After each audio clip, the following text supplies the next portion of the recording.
I would like to ask on stage Anka Chigi. Welcome with a warm applause. Nice meeting you. Thank Take you, Christine. a seat. Good morning. Good morning. In the program, there was also Mr. Stone announced, Nick Stone, to be here on the panel. Unfortunately, he could not participate and he excuses himself, so it will be you and me, Anka, and I'm really looking forward to get some insights from your perspective as an IR Relations Director. Right now you are working at Aramex. You are an IR and corporate reputation professional with over a decade of experience in providing counsel to the C-suite and board directors. You have worked across a wide range of industries, including logistics, telecommunications, leisure and entertainment, and financial services. And prior to relocating to Dubai, you lived in Europe, US, and China. Really an incredible CV. Congratulations.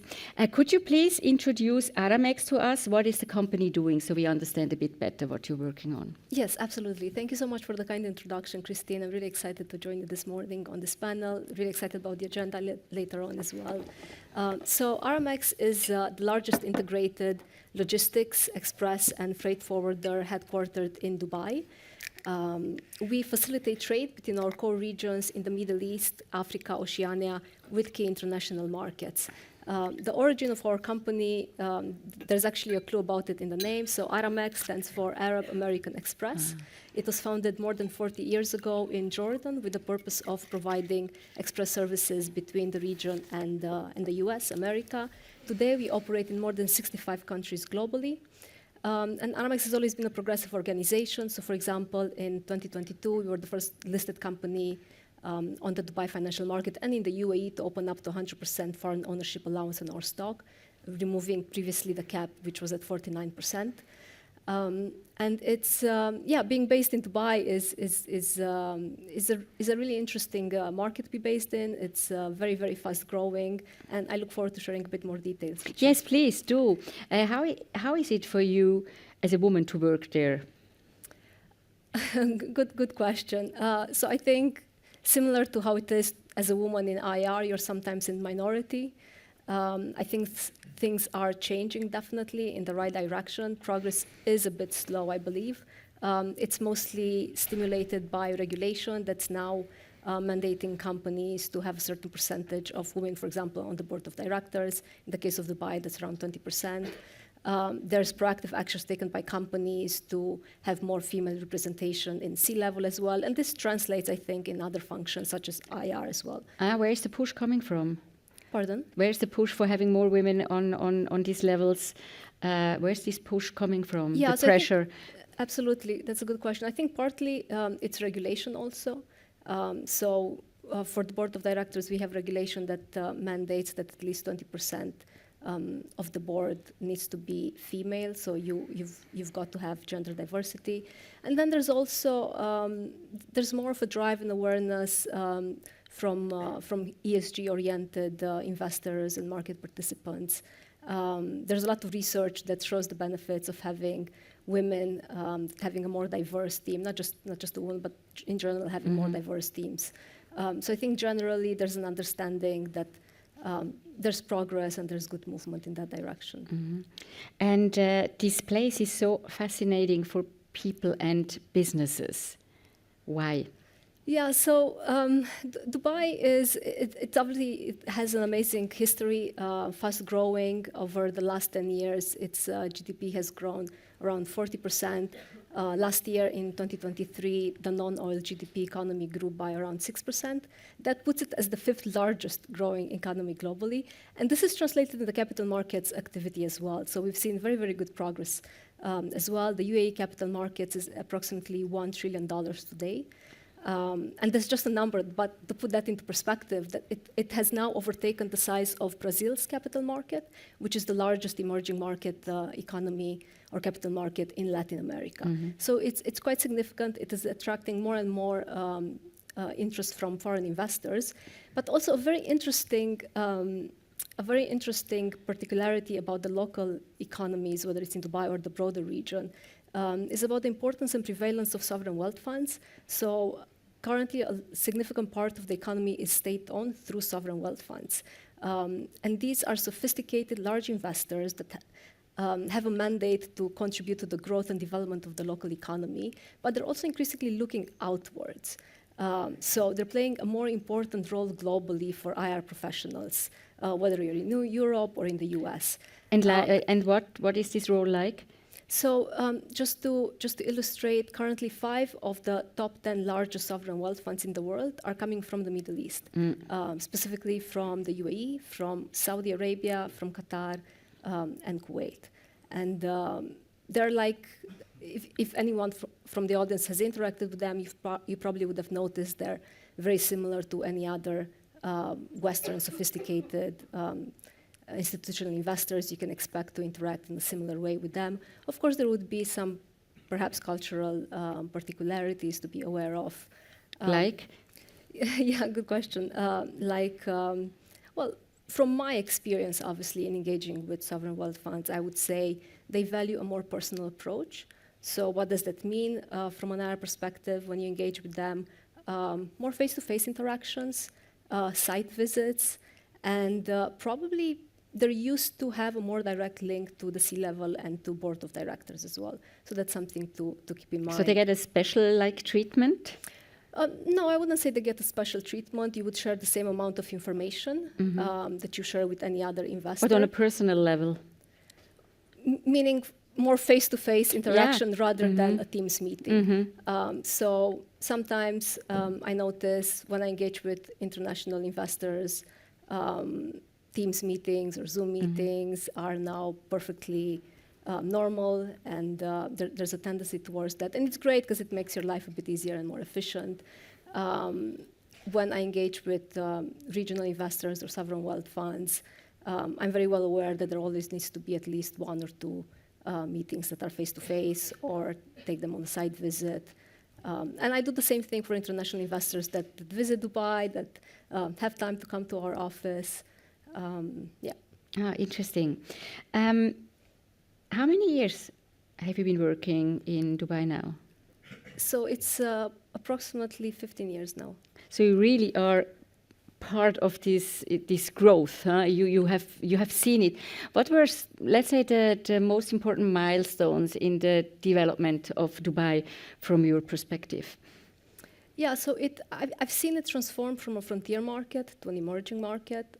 Same for Saudi Arabia. And these are important market events that obviously have an impact for the investor relations function as well. You've got to be aware of them because it attracts flows from new type of investors. There's change in terms of the indices as well that follow certain stock exchange and that you can benefit from in terms of inflows. And as the region progresses more and becomes more outward looking, I think the gap between regional practices and international best practices has very much narrowed now. So just to give you an example, to add a bit of color to it, when we talk about Dubai and the life in Dubai, 90% of residents are expats, 10% are locals. So this is also reflected in the professional life. You interact with colleagues from all over the world that have been educated in Western universities in the US, in Europe. So there's quite the playing field is quite leveled. Interesting. Thanks for giving us those insights. Just for you, ladies and gentlemen, if you have questions for Anka, we will give you some time, maybe in a second part of our discussion, if this is okay. Absolutely. With you. So Anka, if it comes to IR, what would you say is the difference between good IR and great and excellent IR? Yeah, so that's a good question. Maybe everyone will have a slightly different opinion on this based on their personal experience.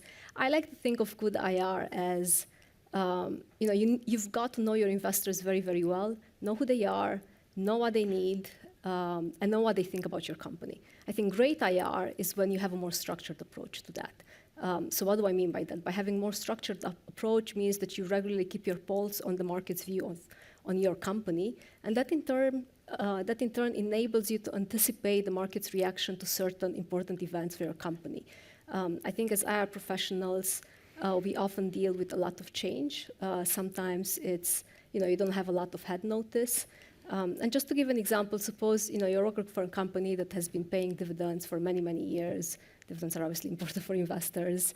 And the board and the C-level is considering, for whatever reason, changing its capital allocation priorities. And as part of that, they want to preserve more cash. They want to potentially stop dividend payments. And then they come to you as head of IR and ask, what will the impact of that be? Mm-hmm. What will your investors think? What will the impact on the share price be?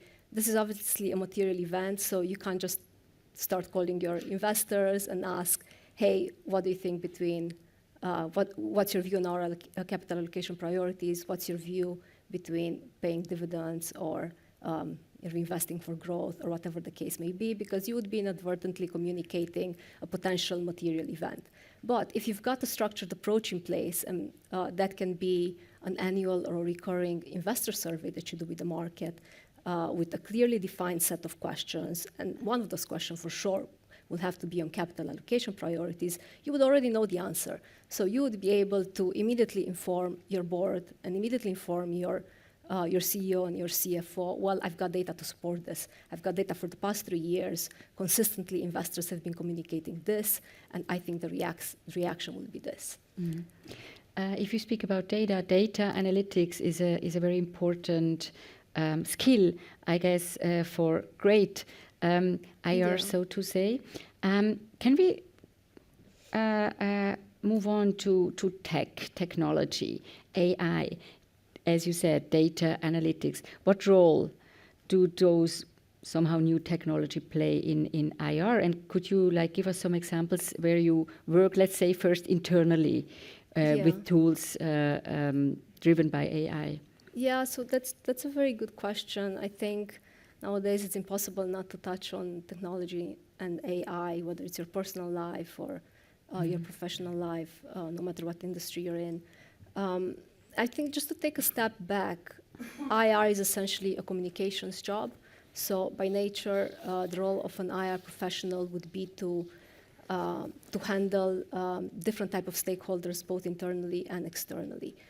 You oftentimes deal with very large amounts of information that you need to extract and follow up from various departments: finance, sustainability, marketing, legal, and so on. Then there's also the increase in regulation, reporting requirements, ESG, on top of financial information, strategy, governance. So what I'm saying is that as IR professionals, there's an x-fold increase in the amount of information and data that we need to manage. And this is, I think, where technology and AI will play a very interesting role. So firstly, I would say as a first step, you've got to think through your IR strategy, understand what are the data points that you need. Secondly, you've got to think about a platform, preferably a digital cloud-based platform that you have access to on demand. Can be used for internal reporting purposes as well, but you as IR have access to and have the relevant data to extract. Then you've got to think through data stewardship. So who's responsible for the inputs and outputs that go through that data? Who will vouch for the accuracy of the data? And then finally, the AI tools that you need to make sense of the data, right? The data is one thing, but how do you transform the data into actionable insights that you can use? And you really need good, high-quality data, because if you put in not high-quality data, you get out garbage. Yes, or hallucinations. Yeah, exactly. So, yes, absolutely. So once you figure all that out, I think the final decision that you need to make is, do you make or do you buy such a platform? Now what have you done? So we are in the process. We're in the process of going through the thinking right now. It's a collaboration project between finance, IR, sustainability, and the strategy team. And these are the questions that we're asking ourselves. So, but I think from an IR perspective, obviously you have smaller budgets or more modest budgets compared to those of other corporate functions. It really does help if you collaborate with other functions to make the project a bit bigger outside of IR that can be leveraged by other departments as well. And Is there an understanding within the company that this is necessary? Yes. Yes, So absolutely. No, not to have too much pressure doing on the other departments from your side. Yeah, so It's clear. I will take as an example maybe, what can I take as an example? An annual report. It often falls under the responsibility of an IR department or communications, but from what I know, more often, at least in my region, it sits under the umbrella of IR. It's a mandatory reporting exercise that is very, very time intensive and resource intensive. It contains a lot of data, but you also need a lot of insights. You need a way to present it. Now imagine you have a powerful platform with the right data in it that's accurate, that's verified, that's consistent, and you have the right AI tools to extract the data that can basically generate for you an instant first draft of an annual report. And there are now suppliers that are offering that. There are also solutions that you can probably use in-house to build this in cooperation with your tech department. So I think tools like these will be increasingly common inside an organization, and they will be very, very important for the IR function. Yeah, but then when we talk about the use of data and AI for IR, I think what I would also like to say is that for me, the effectiveness and the success of an IR department is really only as good as its ability to generate the right insights from departments. So this, having the right AI tools will not replace your job, will just help make you a bit more effective. And how can you measure the effectiveness? In general, the effectiveness of an IR department? Yeah, so I think there are various ways of doing that. I spoke earlier about the importance of running investor surveys. And I think this was mentioned on the opening speech as well, getting feedback from the market. I think that's a very, very powerful tool that you can leverage, and you can use it to measure the effectiveness of your communication. So you can essentially ask the investor views on how effective your communications is. Do they have clarity on what your equity story is? What type of other information would they like to receive? And if you have consistent questions and consistent feedback surveys year over year, you can map the progress that you're making as an IR team. Then, of course, you can measure the number of meetings. There are various KPIs that you can use. Interesting. If we come or if we go a step further, and to come to the IR, the relationship with investors,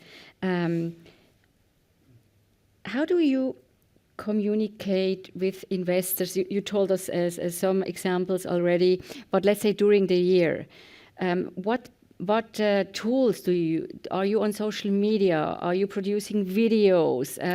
What are you doing to keep them in contact with you, to discuss, to get some questions, to have the possibility, like, to communicate on a ongoing level? How are you doing that? What do you use?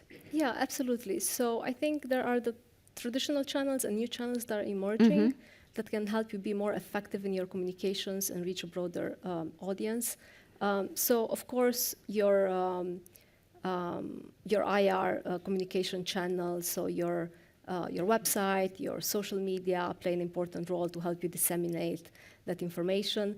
I think what's very, very important are the one-on-one meetings or the group meetings through conferences. So conferences organized by brokers, conferences organized by the stock exchange. They're really, really good tools that are at your disposal and you can immediately leverage.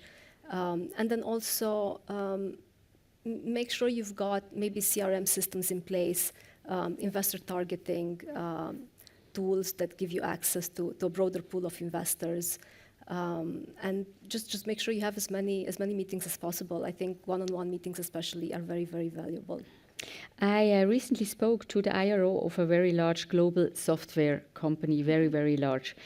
You can imagine maybe who that was, who said they are thinking about or already work on explanation videos with avatars. Oh, yes. Have you ever thought about something like Yeah, this? I actually dream about that. I think it would be fantastic to have an avatar, an AI version of myself. Have you that I can- produced one? No, yet? I have not produced one. I'm thinking of proposing it for my company, but what gets me really excited about it, I mean, imagine a version of yourself that you can feed it and load it up with all the relevant information for the past few years from your company. It's essentially smarter, maybe even better informed to remember not just the numbers from last quarter and last year, it will remember the entire history for the past 10 years. And even more excitingly, it can hold 10 meetings at the same time, right? It's an incredible tool to use, especially for introductory meetings with investors. I think it would be great. Again, I don't think that AI will replace you. I think it will make you a bit more effective, and it will free up your time to focus on more strategic. So if you build an avatar, Yeah. I did that once, but it's several years ago, so maybe they are more elaborated right now. And I said its name is Chris, and I like feeded it, and then came out a man, Chris, with a hoodie, and I could not use it, It was like and working like a month. I think they are much Yeah. better now, but it's really amazing what you can do also in those virtual rooms with these avatars. So we will see you as an avatar coming up soon, I guess. I can only hope. But I mean, to take it a step lower, there are other solutions, such as a chatbot IR assistant. I'm currently exploring suppliers for this. So it's basically a plug and play that you integrate with your IR website. And an investor or any financial stakeholder that goes to your website and wants a bit more information, maybe doesn't know exactly how to navigate the website, or has one or two specific questions that wants to ask, it can just go on the tool, ask the question, and the tool will respond.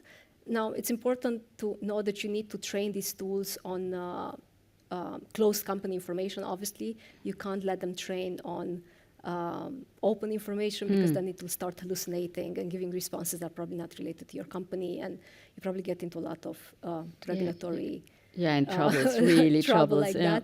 So you've got to make sure that whatever you develop or whatever tool you adopt from a third party, just be very, very aware of what's the back end, how it's trained, what's the type of information that you upload onto it. But yeah, again, I think these are all very, very interesting case studies that you can think through. And I mean, more importantly, I think we can't really talk about investor relations and the impact of AI on IR without considering what's the impact of AI on the investor itself. How will AI change the way investors will consume information after it's been processed by AI, right? So what do I mean by that? I think the nuances of our communication, so what you prepare and intend for publication, might not be the same as what investor will end up reading. So we all use tools such as ChatGPT or Copilot now to help us summarize reports or generate insights. There are also specialized tools that investors use, whether it's proprietary, developed by institutional investors, or they're available on platforms such as Bloomberg or S&P. I use in my day-to-day job the S&P Capital IQ platform for research and market intelligence, and they have this interesting Chat IQ AI tool that was recently integrated. It basically allows you to interact with investor transcripts and to extract and analyze the data provided in the investor transcript plus the Q&A. And you can do that in many ways. So you can ask the tool to generate a summary for you based on topic. So based on topic of the discussion that happened during the investor calls, for example, strategy, market positioning, competition, trade, tariffs, whatever it may be, by sentiment, so what the AI tool perceives to be negative or positive. And what's important when you look at these summaries generated from your investor call, the wording, the phrasing from that summary is no longer the same as what you wrote in the script for the CEO or the CFO. So the nuance of your communication is not there anymore or has been changed. Then these specialized tools that have been trained on specifically on investor materials, such as public filings, transcripts from investor calls, press releases, and so on, they can compare the quality of your communication with that of other public companies or your peer group exactly. And it can generate scores. I had a look at the Aramex transcript for the last quarter, and I was interested to look at the language complexity score that we have. And that's because a large part of our investors are generalists. They're not sector specific, whether it's a buy side or sell side. They're more generalists, and that's just the nature of the market there. And we also have a significant number of retail investors. So for us, it's important that the language that we use on our calls is easy to understand, it's accessible, it's clear. We try to stay away from industry jargon as much as we can. And I was very pleased to see That's a really good interesting score. because many people I know, they really stick on the industry language because they think that's gonna like value them up. So you said no, we try to keep it simple, understandable, no riddles, clear in the first moment. Yeah, we'll try to keep it as simple as possible. Of course, you will need to use some terminology, but in general, we do try to have open, simple, clear language. Are there any questions from you, ladies and gentlemen? Yes, please. Somebody over there. There's somebody coming with the microphone. Can speak loud enough. Okay, go ahead. Do you check the scripts of your CEO before you publish them? How AI would interpret them? So I recently started doing that. The company has rolled out Copilot, and there's you can let Copilot access only company information and keep it confidential, or you can also let it access web information. So with that assurance that I can keep the information confidential, I use it. But before, and this is really a very recent development in the last couple of months that I've been able to do this. Before I couldn't for the obvious reasons. Whatever you put on ChatGPT is basically the equivalent of publishing it online. No, unfortunately I could not do that. I could analyze these only after the fact. But now it's interesting to see, and I think we have a responsibility as AI professionals to think about these. I've almost started to think about AI as a new type of stakeholder for investor relations, because these AI models they continuously evolve and they are trained on new data all the time. So the way they analyze your information will continue to change. So I think to your point, it's very important that we continue to test how is the information that we produce interpreted by AI? Are our messages still there? Are we communicating essentially what we wanted to communicate? Thank you. Interesting input. Any more questions from your side? So what would you say, what skills do you need in a real professional IR team today and tomorrow? And how can you make sure you have the right skills?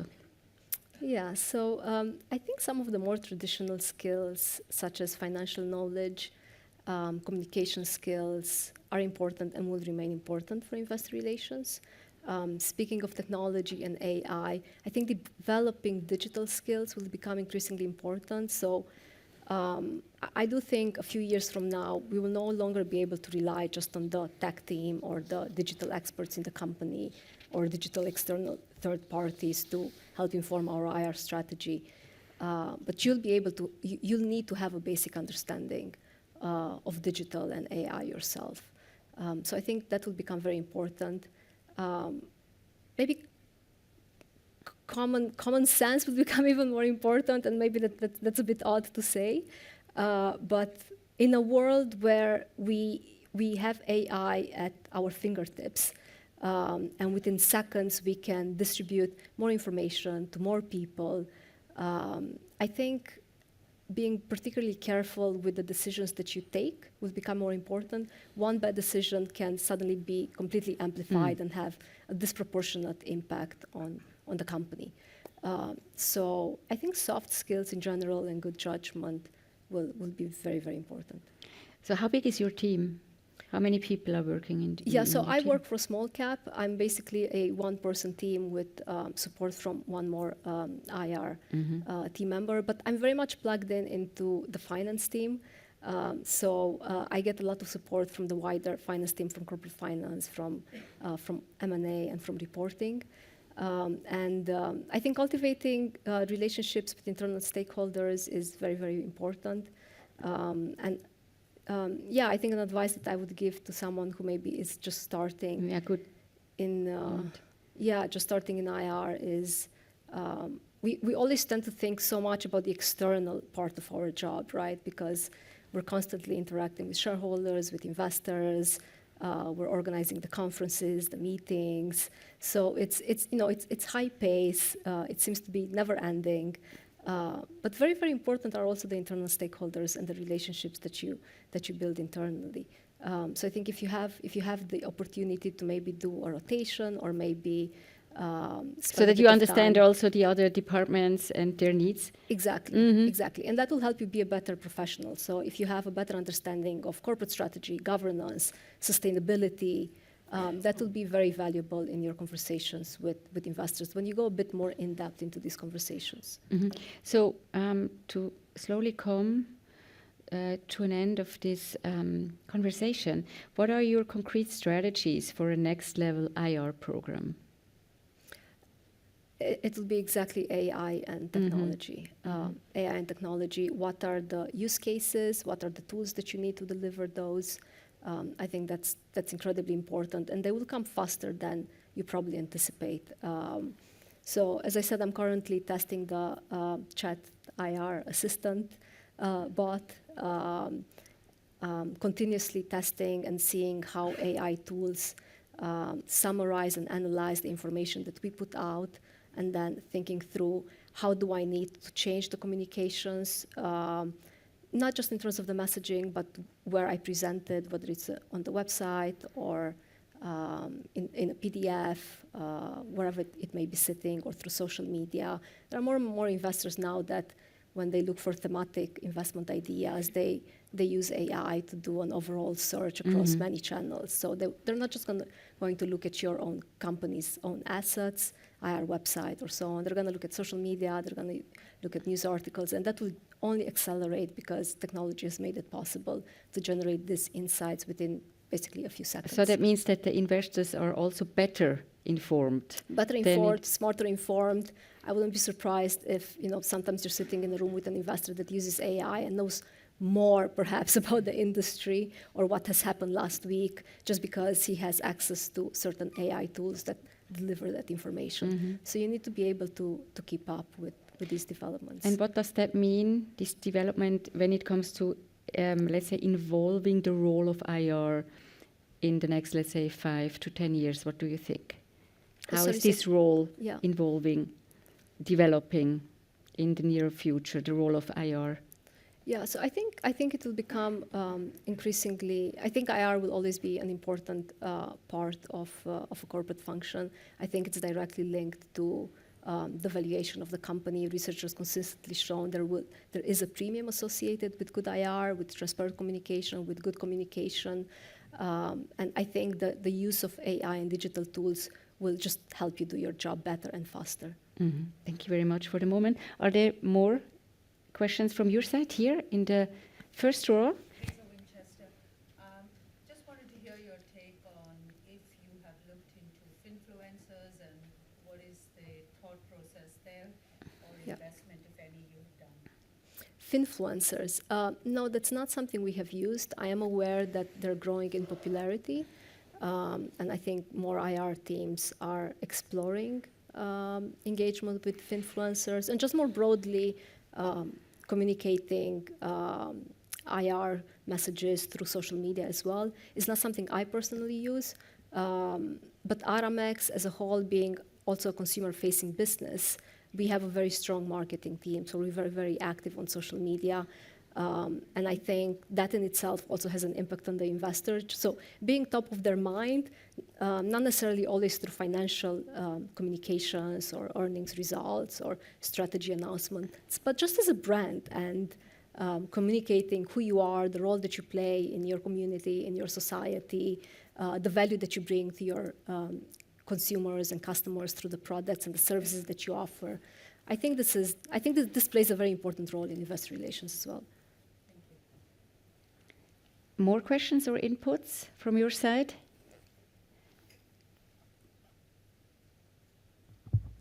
Thank you, Anka, for that. I want to touch base on something that you said about professional development, being aware of the latest trends, and I think that links very nicely with what Lorna was saying about the importance of being part of a professional body. I know you are an active member of the Middle East IR Association, and so how important is that as an IRO, and is that also something to consider when you plan your next level IR program? Yeah, absolutely. I value networking a lot. So the network that comes through joining an IR club or an IR society can be incredibly powerful, especially if you're a one-person team or you're working for a small cap. Sometimes, you feel lonely. Sometimes you can feel. Someone was mentioning that earlier as well. Sometimes you can feel lonely. Of course, you can always brainstorm with your colleagues, with your boss, with your CFO, but it does help to have the perspective of other industry colleagues.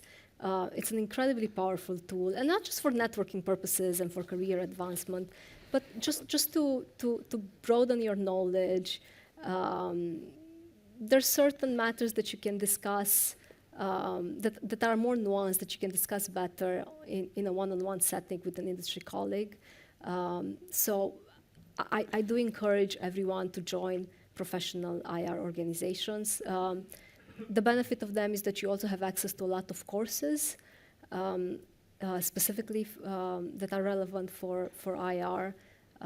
And I think, yeah, when you look at the background of IR professionals, many come from an investment background or a sell-side equity research background, perhaps a more communications background. But you've got to sort of build a very well-rounded skill set to function as IR. And I think an IR society can help you do that through access to very, very targeted IR education opportunities as well. Mm-hmm. So what does that mean about yourself? How do you make sure that you stay state of the art, let's say? How do you train yourself? How do you keep alert what is going on in the market? We learn now maybe with an association, and you can share your expectations or your experiences and whatever you learn in the daily life, but you need to be a bit ahead, right? Yeah. So how do you make sure that this is working out well for you? Yeah, so again, the power of your network, I think, and attending these events is very, very important. But also branching out, right? So you've got to keep up with developments in other fields as well. So I think just having close interactions with your colleagues from governance, with your colleagues from strategy, keeping up to date with industry developments, keeping an eye on what your peers are doing. I think that's a very quick way of knowing what's best practice, what has changed, what's something new that someone is doing. So it's through a combination. There's not one secret formula. I think it's a combination of different factors, of different tools that you can use. But the most powerful of them all, I do believe it's the network. Mm-hmm. So having a wide network through IR societies, but also wider than that. Mm-hmm. Thank you very much, Anka Chigi, for these insights. Thank you very much for flying in from Dubai. How long do you stay in Switzerland? So I'm actually staying for a bit longer now, bridging into the holidays. My husband lives in Horgen, and I became a resident as well recently. He spends half of his time working in Dubai, and then for the other half, we try as best as possible to bridge it somehow. So it's Horgen or Dubai. What a nice mixture. Yeah. I'm looking forward to the Christmas markets, and I think I need to work on building my winter wardrobe because it's been feeling very, very cold these days. But yeah, thank you very much for the opportunity. And look forward to catching up later. We appreciate it. Thank you very much. And have a good time in Switzerland. Thank you, Anka. Thank you very much.